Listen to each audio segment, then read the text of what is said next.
Saya Cikgu Sugus. Hari ini saya nak terangkan kepada anda satu perkara yang sangat penting yang kebanyakan pelajar di Malaysia masih kurang faham. Memanglah dalam penulisan esei, isi penting. Tapi kerana ini mata pelajaran bahasa, jadi bahasa juga penting. Isi senang dicari, semua orang pandai cari isi, sebab, kesan, langkah, kebaikan, keburukan, peranan, macam-macam isi boleh dicari. Tapi apa itu bahasa? Bagaimana nak baiki bahasa? Nak baiki bahasa mesti tahu dulu apa itu bahasa. What is bahasa? Bahasa means what? Okey, untuk menjawab soalan ini, kamu boleh merujuk pada soalan nombor 3A hingga 3E dalam kertas 2 SPM. Ada jawapannya. Soalan tata bahasa BM, kalau kamu tengok soalan kertas 2, 3A sampai 3B, dia secara jelas menunjukkan apa itu bahasa. What is language? Nombor 1, latihan 3A ialah bina ayat. Jadi language nombor 1 bermaksud kemampuan anda menulis pelbagai jenis ayat. Saya pernah tengok pelajar tulis karangan, hanya guna ayat aktif. Dari atas sampai habis 500 patah perkataan, semuanya aktif. Dia guna ibu bapa haruslah meluangkan masa, ibu bapa haruslah sekali pun tak ada di. Dia guna ayat aktif saja. Itu dengan sendirinya satu kelemahan. So you have to realize this. Any language, aktif, pasif adalah gaya bahasa yang seharusnya digunakan. Okey, nombor 1. Nombor 2 ialah kalau kamu tengok latihan B, juga berkaitan dengan ayat. Pelbagai jenis ayat. A, bina ayat. B, pelbagai jenis ayat lah. Okey.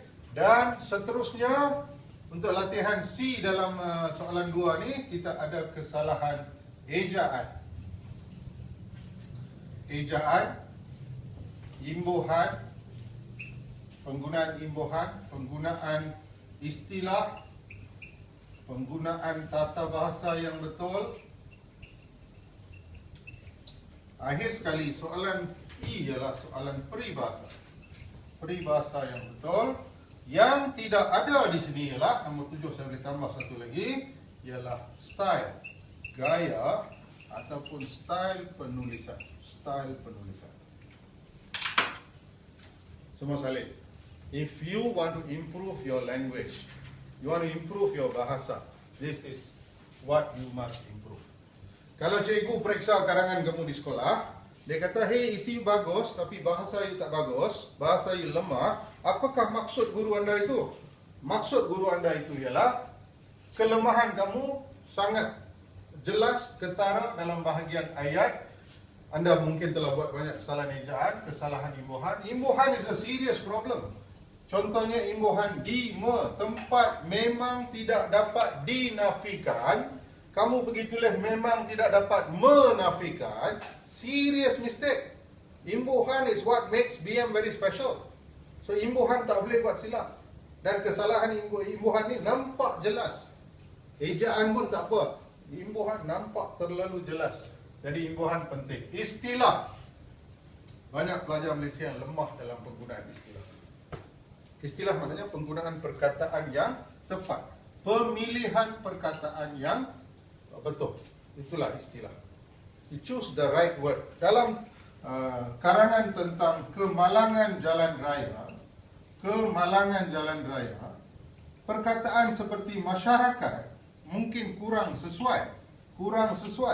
Perkataan yang sesuai ialah pengguna jalan raya. Inilah yang dikatakan penggunaan istilah yang betul. Dalam bahasa Malaysia pun banyak orang Malaysia guna istilah yang tak betul. Kamu tahu kesalahan istilah yang paling serius? Wan Lee, you know? Wan Lee, kesalahan Wan lah. Orang Malaysia suka guna, why you always this one? You don't this one, my this one. Semua ni orang guna, dia guna banyak Wan ni kerana dia tidak ada perkataan. Dia lemah dalam penggunaan perkataan. Akhirnya tata bahasa, make sure there is zero mistakes. Tahu tata bahasa kan? Di, ke, dari, daripada, betul, dan peribahasa yang sesuai. Peribahasa yang sesuai dan mesti ada style, of course kena ada style. Siapa yang mengikuti semua video saya, kamu sudah tahu gaya penulisan yang telah saya kongsi dalam beberapa video. Dalam kelas kita ini, dalam pengajaran saya pastikan pelajar tahu sekurang-kurangnya 200 hingga 300 perkataan penting sebelum menduduki peperiksaan. These are list of words that you must know. If you don't know these words, it's very difficult to write an impressive BM karangan. Oke, jadi kita belajar bahasa secara sistematik. Register dulu perkataan. Saya dulu membesar di kampung, belajar BM kerja senang. Saya pergi main bola bersama budak-budak kampung, sudah belajar BM. Pergi sekolah jalan kaki bersama-sama, sudah belajar BM. BM was free. And today, you live in cities, most of the students sekarang tinggal di bandar dan terpisah daripada kehidupan kampung, BM becomes so difficult. So sekarang kita kena kembali dengan mempelajari words. Language, everything basically words.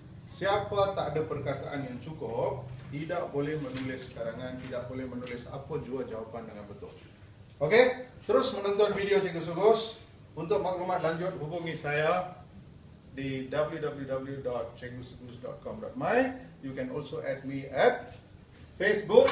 Apa alamat Facebook saya? Cikgu Sugus lagi. Cikgu Sugus lagi. Add me, become friends, communicate. Let's become friends. Let's make Bahasa Malaysia great. Thank you.